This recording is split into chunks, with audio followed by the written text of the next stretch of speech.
नमस्कार दोस्तों।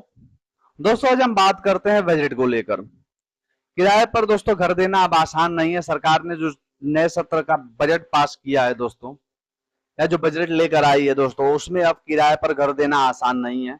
सरकार ने दोस्तों बड़ा बदलाव कर दिया है। मोदी सरकार ने आम बजट में कई तरह के बदलाव देखने को मिला है।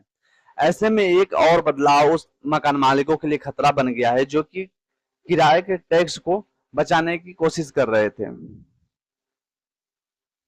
मोदी सरकार के आम बजट में कई तरह के बदलाव देखने को मिले हैं। ऐसे में एक और बदलाव उन मकान मालिकों के लिए खतरा बन गया है जो किराए के टैक्स को बचाने की कोशिश कर रहे हैं। जी हाँ, अब मकान मालिक किराए पर दोस्तों कमरा उठाना तो आसान होगा, लेकिन टैक्स बचाना आसान नहीं होगा। अगर आप भी अपना मकान किराए पर उठाते हैं और किराए पर इनकम टैक्स से बचते हैं तो अब ऐसा नहीं कर सकेंगे।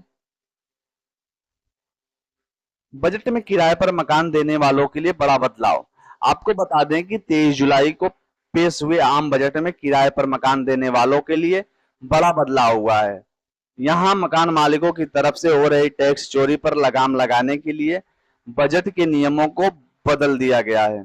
यानी जो भी मालिक किराया लेगा उसे टैक्स भी देना होगा। अब मकान मालिक को अपने घर किराए से हुई कमाई को income tax from house property के तहत दिखाना पड़ेगा।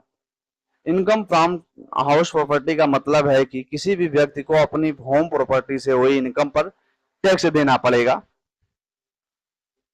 किराए से मिली इनकम पर टैक्स लगेगा। साधारण भाषा में कहें तो किराए से मिली इनकम पर टैक्स लगेगा। केंद्र बजट 2024 के मुताबिक बजट में मकान मालिक के लिए नया लाया गया है। दोस्तों नियम जो है 1 अप्रैल 2025 से लागू होगा। बजट में कहा गया है संशोधन 1 अप्रैल 2025 से प्रभावी होगा और मूल्यांक वर्ष 2025-26 उसके बाद के मूल्यांक वर्षों से संबंध में लागू होगा। इनकम फ्रॉम हाउस प्रॉपर्टी के तहत मकान मालिकों के पास कुछ तरह की टैक्स छूट होती है। वे संपत्ति के नेट वैल्यू पर 30% टैक्स बचा सकेंगे। ये टैक्स डिस्क्रिप्शन के तहत आता है।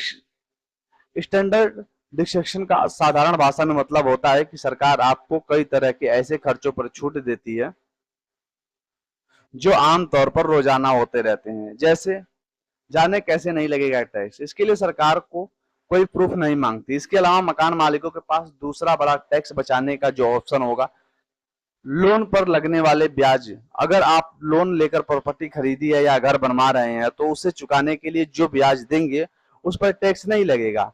अब इससे क्या होगा जरा इससे भी समझ लेते हैं।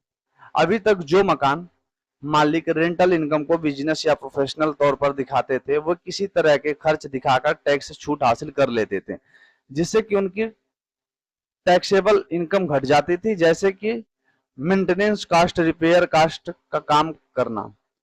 मकान झुग्गी एवं डिप्रेशन एसेट है, उनका भी फायदा डिस्क्रिप्शन क्लेम करके उठा लेते थे, जो कि एक तरह से गलत तरीके से ली गई डिसीजन है। फिलहाल दोस्तों ये बजट मैंने जो था इसमें बताया, और भी दोस्तों इसमें क्या नया नया आया है एक एक करके हम चर्चा करेंगे। मिलते हैं नए वीडियो में, तब तक के लिए थैंक यू।